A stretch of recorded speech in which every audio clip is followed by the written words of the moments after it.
Hello and welcome to another episode of the Folklore Podcast Book Club. Today I'll be talking to author and storyteller Dave Tonge about his book Medieval Folk Tales for Children, published by the History Press. And Dave will also be telling one of the stories from the book in his own inimitable style. Enjoy the episode. Dave, thanks very much for coming and joining us on the Folklore Podcast Book Club. It's a pleasure to have you here. Oh, thank you very much. It's an honour to be invited, I have to say. Yeah, you're very, very welcome. So today, as I said in the introduction, we're going to be talking about medieval folk tales for children. But before we come on to that, just tell us a little bit about yourself, your background as a storyteller, obviously, as well as a writer, and why these themes of folklore and folk tales particularly resonate with you. It's quite good because really, I mean, prior to becoming a storyteller, I was a jack of all trades, but I really got into storytelling through going back into education and doing an access course and an MA and so on and so forth. My favourite subject, I have to say, at school and then at university was history. So before I really got into storytelling, I was really into history and working in various museums to fund my studies. And it was there I met another storyteller called Stuart Alexander, and we're going back 21 years now. And so it was natural, really, that that's my cuckoo clock. I forgot about that. It was natural that, that we kind of fuse story and history. I mean, the two go together because, of course, history is our interpretation of the past and stories are a way of interpreting the past. And so we got together. He was already a storyteller. I was into history. We fused it together. Because we were working in museums already, we had a bit of an advantage. So we started telling in museums, and before long we were wearing costume, medieval, Tudor, Saxon sometimes, travelling all over the country, not just at museums, but also heritage sites for English heritage, National Trust. And we're still doing that to this day, on and off.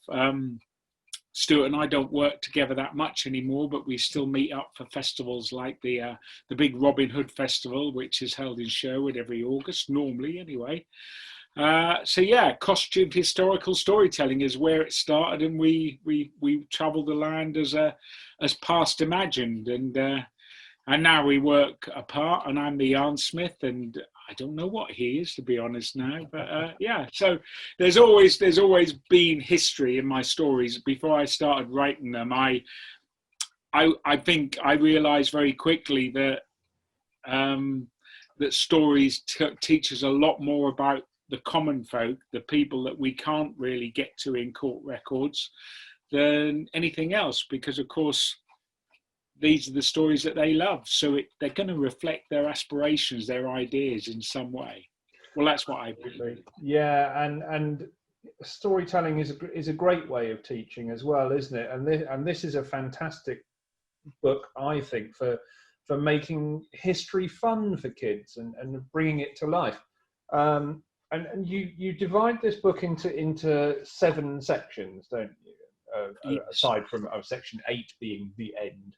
But yeah, that's 7 main sections. Yeah, 7 main sections. Chapter 8 is a bit of a fudge, the end. Well, it isn't. That story is there just to sum up the rest of the stories. So your 7 sections are what? They are the 7 deadly sins. So greed, lust, gluttony, and so on and so forth. I think because, I mean, one of the things I found out with working with children so much on English heritage sites, particularly on like priories, old monastic sites and such, that children are very anti-religion today. Now, I'm not a religious person myself, but they can be so cynical that they don't see the kind of secular aspects of these religious places, the care, the learning, the education. Many of the stories, of course, come through monks and friars long ago.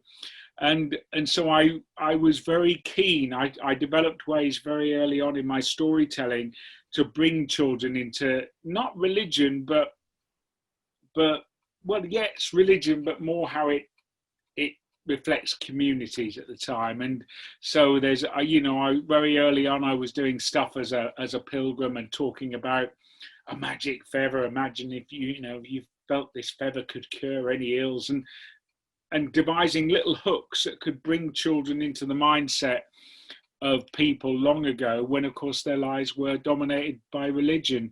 So the 7 deadly sins comes out of that, because children understand those. We're not talking about religion here, we're talking about basic morals, about not being too vain, about not being too greedy, and so on and so forth. They're what we call in historical interpretation relates, and children can relate to all of those things, like greed, of course. Absolutely. And I like the makeup of this as well, in the way you've done it. So each section starts with a kind of a one-page précis, doesn't it? So there's a little bit of history. So you have a red page at the beginning here with a little bit of history about a king, or mainly kings, I suspect. And then a little paragraph about what that particular sin means. So a definition of envy, for example, in front of me. And then 3 stories to illustrate the idea.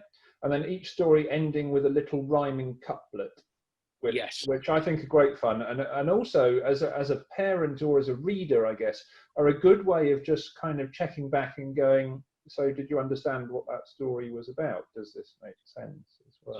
I had a lot of fun with those couplets. I really did. And it came out of the fact that on my second book, Norfolk Folk Tales for Children, there were at least two stories in that book that I couldn't really get my head around. They were difficult for children, and so I turned them into rhymes. Yeah. And I enjoyed that process so much that I carried on. And when I first started telling stories, one of the first stories I told was a Chaucer tale, the Pardoner's Tale, of the 3 foolish youths who go in search of death. And of course, Chaucer was in rhyming couplets and what have you. There was a lot, as many stories were long ago. And so that's just my little way of honouring the past. But as you say, it's just a way of reminding children, reinforcing what they've just read as well. Yes, yeah, and they're great fun too, as well, aren't they? I love doing it, I have to say. And also with the history aspect, I mean, again, from my experience of storytelling in schools and that, children often reference things like the Horrible History series. Now, not all parents like them, but they obviously work. They're a hook for children. There those little ways in that draw them into history, and that's what it's all about, I suppose, isn't it? Children love gory stuff. They like the toilet humour as well, and so of course. Yeah, and the song and dance routines in Horrible Histories, I suppose, as well. I mean, it's the best way I've ever come across of remembering the order of the kings and queens of England is through watching Horrible Histories, I must admit. Exactly. Yeah, I think that's it. And you have to I think when you're telling to children, and I mean, certainly writing for children comes out of telling for children, of course, and telling for children, they're willing to go anywhere with you. That said, so are adults. I mean, if I'm totally honest, when I'm telling to adults or children, I treat them in much the same way. And, but certainly children, you can go anywhere with them, and they're just open to ideas and anything that's a little bit silly. And of course, the beauty of that is you then get that wonderful silliness back, which being a storyteller, I certainly thrive on.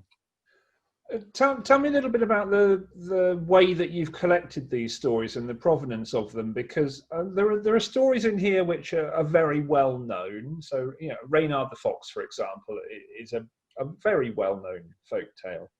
Yeah. But a lot of them are not. They're more unusual stories. They're less commonly found. How did you go about choosing and collecting the ones that you've put in here?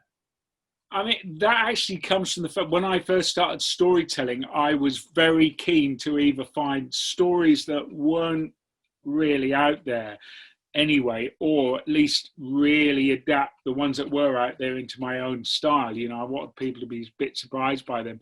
So I've always dipped into the books, the old books. I mean, I'm very aware that a lot of storytellers, you know, they follow that kind of oral tradition, sort of passing them tongue to ear. And I occasionally pick up stories that way.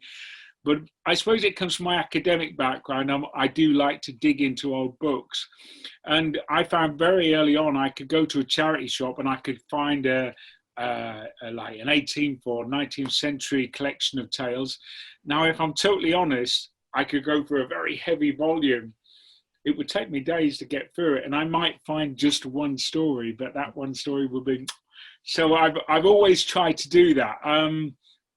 And so it's just following on from that. And I think also I was aware when I was, you know, for a while now that many of our stories are English, British tales, what have you.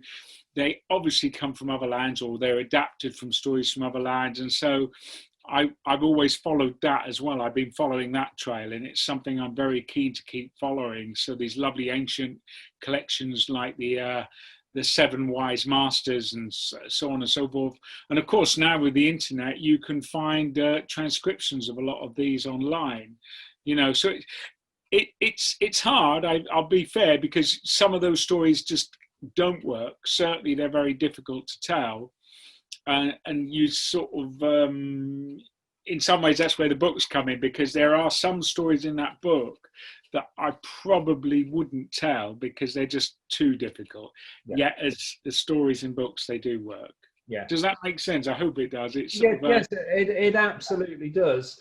So tell us a little bit about your adaptations of these. Are you very fixed in trying to retain the original format, the original kind of mechanisms of a story, or are you retelling it in a very kind of liberal way, if you like? It depends on the story, really. I mean, interesting enough, I mean, there's quite a lot of Chaucer in. I do, you know, I came to Chaucer late, like a lot of people at school. I was very dismissive of that, Shakespeare and what have you. But I fell in love with him later. And interesting, Chaucer is one of the ones that's very difficult to adapt. Given that he adapted the stories himself, I have no problem in completely stripping them bare and restarting.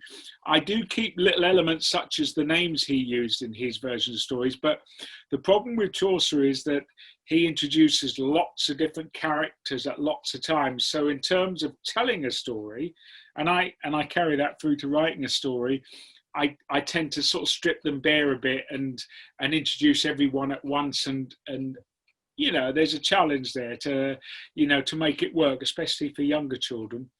If in truth, I do like to put my own mark on a story. So I tend to kind of break it down into sort of 5 or 7 parts and then rebuild it. Now, that doesn't mean I don't put some of the original back in. I mean, Chaucer's another good example that when I would read different versions of it and see how people had done differently, and not borrow, I don't mean that, but then kind of fill my head full of that before I then build up again. And I like to create a little bit of a universe, a shared universe in my stories. So I don't actually explicitly say the characters are the same characters. So, but a fox in one story might be the same fox that's in another.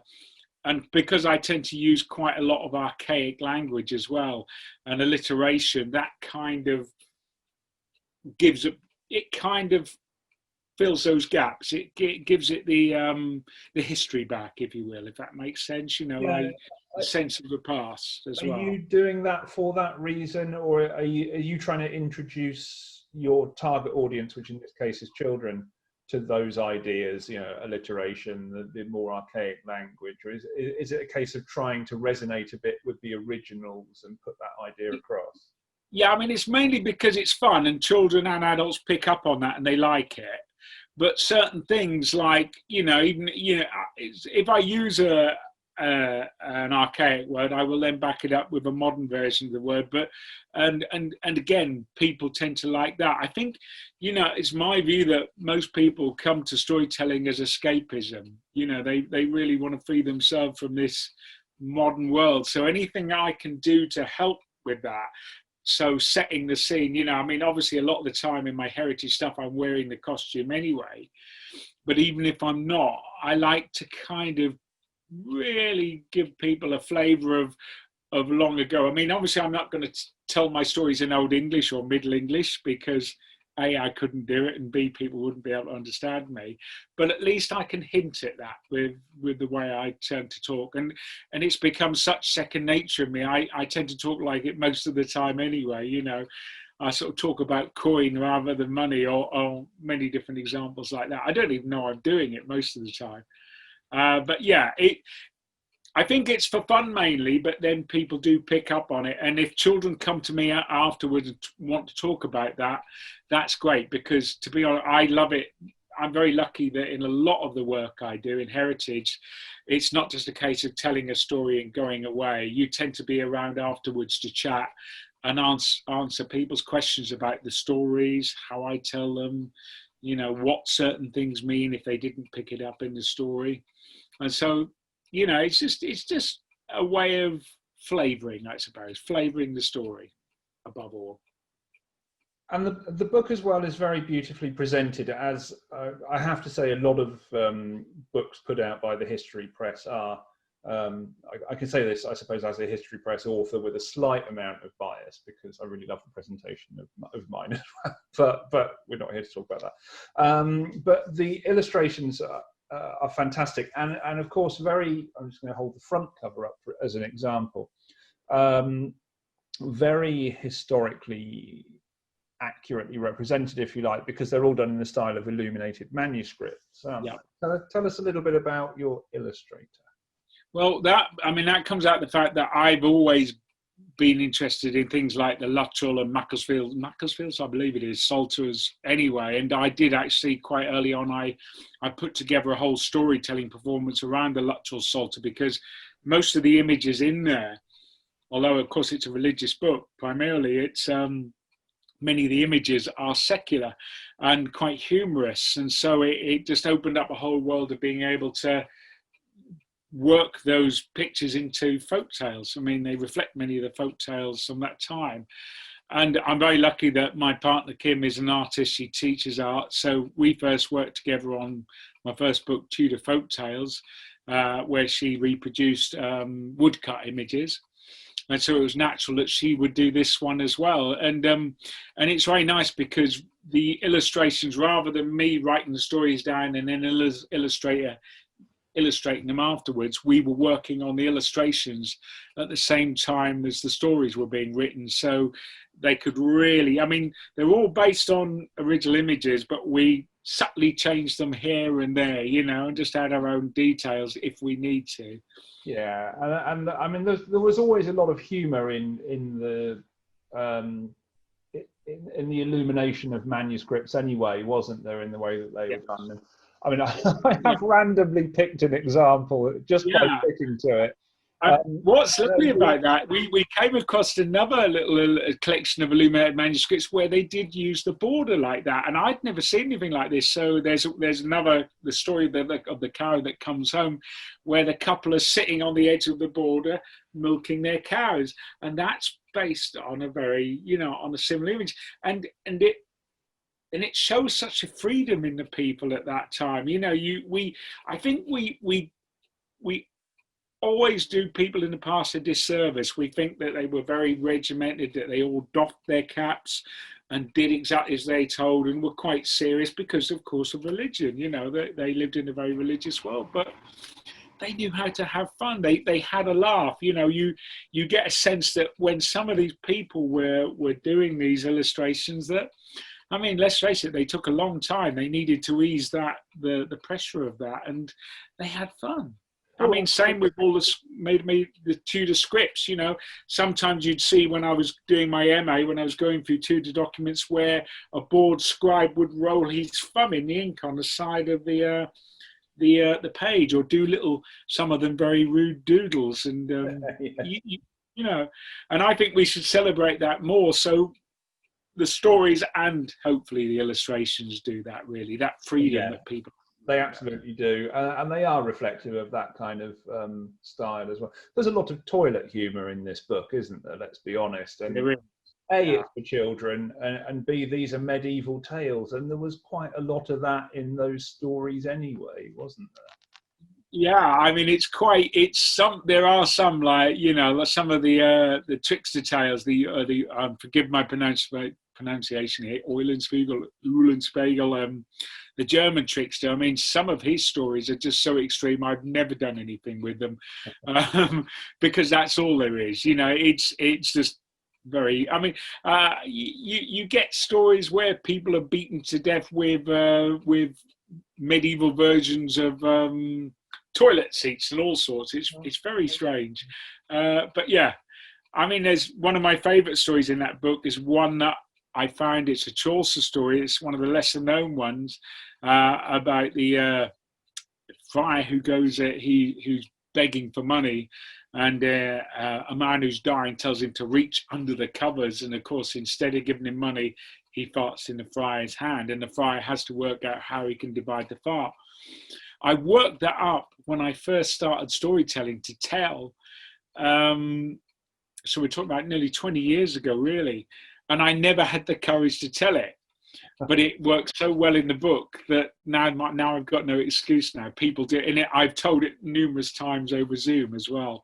It's such a lovely tale. But yeah, I think people, not just children, adults, I mean, many of the, interesting enough, my favourite period of history is Tudor, and when I was going through the court records as part of my MA, they could really swear, and not in the way we do. They were very creative, and often it involved, I hope I can say it, turds and farts and stuff like this, because of course that had the same shock and impact as it does for us even today. Yes. So that's another connection between us and those people long ago. Yeah, little changes really, does it? Let's be brutally honest. So I am going to ask you to tell one of the stories, not necessarily directly from the book, but in your own style. You are a storyteller. It would be silly to get you to do it in any other way. Have you got a particular favourite that you want to broach in this way? Well, I am very keen on Trickster tales. They find their way into all my books and most of my sets. And I am actually, I've been commissioned by the History Press to put together a collection of Trickster tales from many lands, which, I should be getting on with really at some point. So, yeah, this is one of those Trickster tales, if that's all right. Yes, so, and it will be very similar to the book, because I have to say, when I write books, I tend to try and, especially if they're stories I tell a lot, I do tend to write them as I tell them anyway. So yeah, would you like me to tell it now? Yes, please do. Excellent, there we go. Well, there was once a trickster, a beguiler of the foolish, a coney-catching cunning man. And since we are in England, I shall call him Hourglass, for that's what they called him over here long ago. And Hourglass, he travelled from town to town, village to village, house to house, wearing many different disguises. Sometimes a priest, sometimes a potter, sometimes a peddler of wares. But on this occasion, on this day, he arrived at a certain town disguised as a scholar, a medieval student from long ago. And he went abroad about the town, claiming that he was learned in alchemy and in astrology, that none could match his wit. Well, such was his boast, it reached the ears of the Chancellor of the University, where all the wise men did dwell. Where all the wise women did dwell, I've no idea, for there were far too many of them for just one university. Now, the Chancellor, he was a learned man himself, or at least he thought he was. He believed you should only believe what you read in books. He had no time for fake news. And hearing of Hourglass's boasts, well, he decided he would set him a challenge. And so it was. A herald, a messenger, was sent from the Chancellor to talk to Hourglass. He told Hourglass that if he could answer 3 questions, he would be rewarded with 100 gold coins. But, said the herald, but, says he, if you cannot answer but one of the Chancellor's questions, you will be whipped through the streets of this town. Well, a lesser trickster would have fled, but not Hourglass. And the following day he arrived at the university disguised in cap and scholarly gown. See, I'm not as clever as Hourglass. I got it the wrong way round. He bowed low to the Chancellor and all of the other students gathered there. The Chancellor wasted no time. He said, tell me, my friend, if you can. Tell me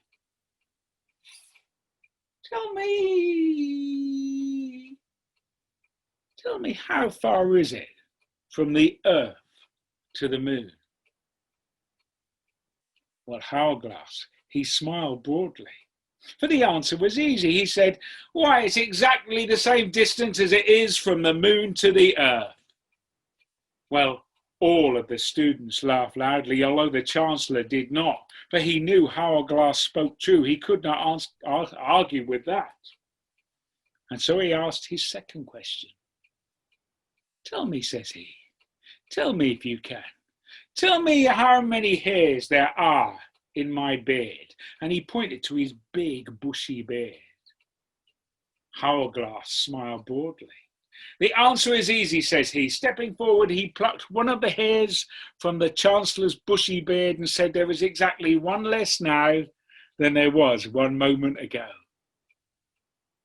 All of the students laughed loudly, although the Chancellor did not. But Hourglass spoke true. He could not argue with that. And so it was the Chancellor asked his third question. Tell me, says he, tell me if you can. Tell me how many stars are there in the night sky? Well, Hourglass smiled broadly, for the answer was easy. He pointed to a bearskin rug that lay in front of the Chancellor's throne and said, there are exactly the same amount of stars in the sky as there are hairs in that rug. Except this time, the other students gathered there didn't laugh loudly, because now the Chancellor grew angry. Red-faced and roaring, he leapt from his throne and said, how could you possibly know that? For the first time, Hourglass looked worried, as if he was pondering upon the Chancellor's wicked whip. But then he smiled broadly again. Stepping forward, he plucked another hair, except this time from the bearskin rug. And he said, forgive me, my lord, for last night I forgot that I saw a shooting star falling from the sky. And so now, says he, now there are exactly the same amount of stars in the heaven as there are hairs in that rug. The students laughed loudly, although the Chancellor did not. For he was too lazy to count the stars in the heavens, too lazy to count the hairs in the rug, too mean to pay someone else to do it for him. And so Hourglass, the cunning con man, he left, weighed down with 100 of the Chancellor's gold coins. And there that tale ends. Fantastic. Brilliant. Thank you so much, Dave. That's a good example, isn't it, I think, of the kind of style that's used throughout this collection. It is, and it works well, actually. I have to say, when I tell those sorts of stories, they're very interactive. And of course, children, it's like they pick up on the foolishness of that very quickly, and it brings them into the story as well, you know, and adults again. And it's the same, isn't it? And you find these techniques in these sorts of stories and in storytelling as well, is the repetition of phrases and things like that, which people know what's coming up in a certain way. And then maybe that's subverted, or maybe they can kind of join in with it after a while as these things go through. And it all draws people in. Yeah, I love it when I'm telling and you've got that, and you sometimes see people mouthing. Yes. Adults and children mouthing what you're saying, you know, getting ahead of you. And as you say, sometimes though, you can throw them a curveball and go totally different with it, which is nice. And of course, that's the fun part of what we do. You know, I mean, I suppose that's one of the difficulties of writing stories, that when you're telling, there is always that chance to adapt it on the spot to, and there's a word for it. Do you know, I've totally forgotten what it is. It's gone from my head, but change it basically anyway. Whereas, yeah, we're improvise. That's the word. Yes. But when I first started writing my stories down, I was a little bit worried that I hadn't got that ability to do that anymore. So that was a little bit of an issue. So I suppose doing that in the chatty style and carrying on with the alliteration and the repetition, at least I know that children are still enjoying that, even if they can't enjoy me doing it. Yes. Yeah. And you've intimated already a little bit about what's coming next, but tell us a little bit more about what you're going to be working on next. Well, Trickster Tales is coming up, and it is Trickster Tales from many lands, because again, I really want to push, especially, I think how we live at the minute, we're always talking about borders and shutting ourselves off. So I'm very keen to do that, as well as explore Trickster Tales anyway, because there's just so many of them. And I think with Trickster Tales, more than any other type of tale, we see them, everyone I talk to, and I'm very lucky that at places like Sherwood, I do meet a lot of foreign visitors. And if I tell a story like that one, they'll say, oh, we have a version of that, or we have a Trickster. And, and there are Tricksters all around the world anyway. So that's my main focus. And just really working on lots of school stuff for next year, hopefully, and new sets, really. The thing is that the books kind of dominate now. So once you've written the book, you tend to I tend to sort of then start working up sessions off the back of that book anyway. So they kind of lead at the minute.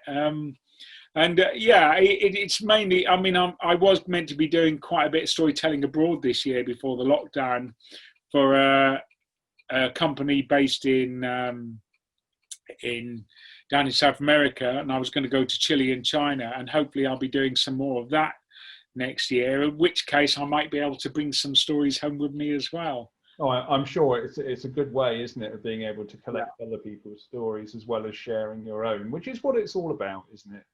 Yes, exactly. Fantastic. So if people want to look at more of your work and see what you do, have you got a web presence where we can direct them, for example? I have, yeah. It's the yarnsmithofnorwich.com/welcome. I, like a lot of people, I tend to do a lot of my stuff on Facebook nowadays. I'm very involved with the World Storytelling Cafe, so if anyone watching wants to check that out, it's lovely. And I am going to be doing a Christmas set for them. It's going to be hopefully every Saturday evening in December, like an Advent thing.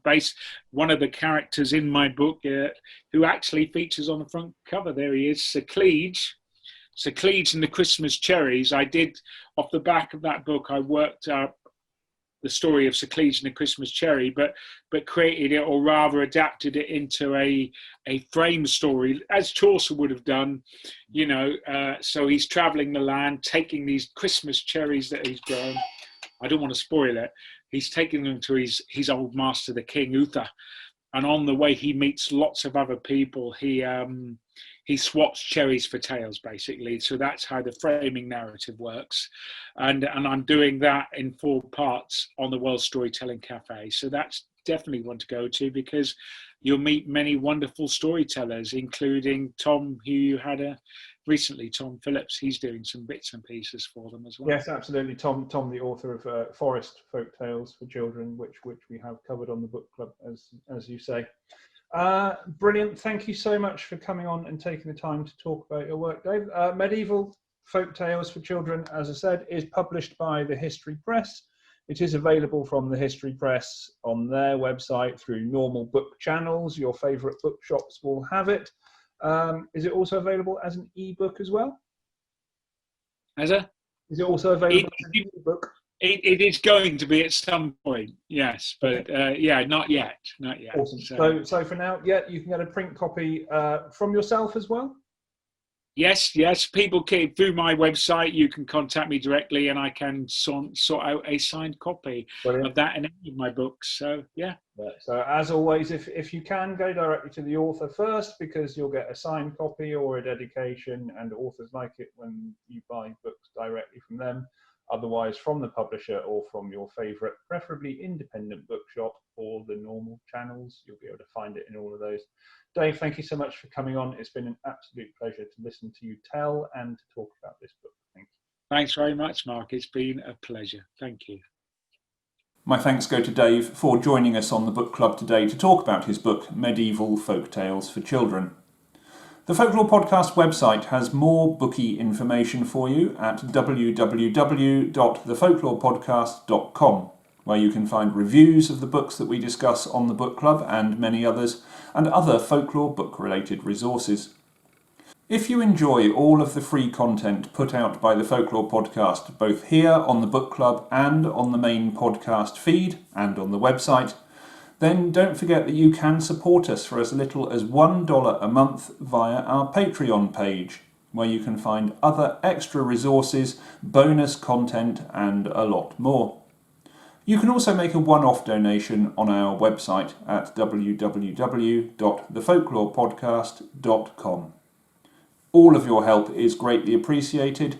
It is, of course, not compulsory, but without our supporters, these shows and other content just wouldn't continue to happen. If you can help us, thank you very much. If you cannot help us financially, do please just share our content around for others to enjoy. Thank you so much for watching, and I look forward to seeing you again on the Folklore Podcast Book Club.